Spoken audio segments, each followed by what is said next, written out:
بسم اللہ الرحمن الرحیم۔ السلام علیکم ناظرین، آپ دیکھ رہے ہیں YouTube channel Awan T V. خبر شامل کرنے سے پہلے گزارش ہے کہ ہمارے چینل کو سبسکرائب کر لیں، ویڈیو کو لائک کریں تاکہ ہر نئی آنے والی خبر بر وقت آپ تک پہنچ سکے۔ ناظرین، آپ کو اپڈیٹ کرنے جا رہے ہیں گجرات کے علاقہ کوٹلہ ارب علی خان سے N62 میں چودھری عابد رضا کوٹلہ نے ایک انتخابی جلسہ سے خطاب کے دوران اپنے سیاسی حریف پر کڑی تنقید کی۔ خاص طور پر مسلم وقاف کے امیدوار چودھری موسیٰ علیہ کو انہوں نے کڑی تنقید کا نشانہ بنایا اور اس حوالے سے ان کا کیا کہنا تھا، آپ کے ساتھ اس ویڈیو میں شیئر کرنے جا رہے ہیں۔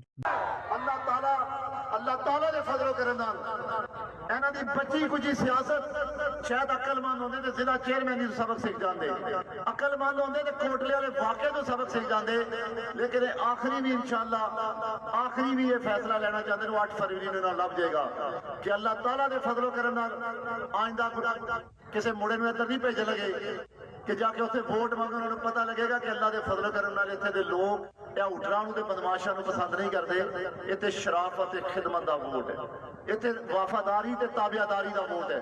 میرا یقین اور ایمان ہے کہ رشتہ اللہ رب العزت دے فضل و کرم نال میری زندگی دے آخری سانس تک تہاڈے نال قائم و دائم رہے گا۔ اللہ تعالیٰ منو اور تانوں ایمان والی زندگی نصیب فرمان، اللہ میرا اور تہاڈا زندگی دا خاتمہ ایمان دے فرمان۔ اللہ تعالیٰ منو ہمیشہ جدوں تک اللہ نے منو استعداد دیتی ہے میں اللہ دی مخلوق دی خدمت اللہ دی رضا واسطے کردا رہواں۔ میں بھائی طارق فاروق انہاں دی پوری ٹیم دا، اپنے تمام ساتھیاں دا، انہاں دی ہمیشہ میرے نال شفقت رہی ہے، میں شکریہ ادا کرنا۔ انہوں نے ہمیشہ میری کمپین وچ اپنا کردار ادا کیتا ہے۔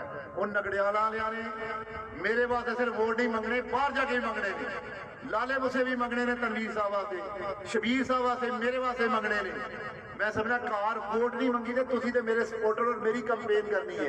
اللہ تعالیٰ تہاڈا اور میرا حامی و ناصر ہو، جزاک اللہ خیر اللہ۔ ناظرین، آج کی ویڈیو آپ کو کیسی لگی کمنٹ باکس میں اپنی رائے سے ضرور آگاہ کیجیے گا۔ ایک نئی ویڈیو کے ساتھ، ایک نئی خبر کے ساتھ دوبارہ آپ کی خدمت میں حاضر ہوں گے۔ اگلی ویڈیو تک کے لیے دیجیے اجازت، اللہ حافظ۔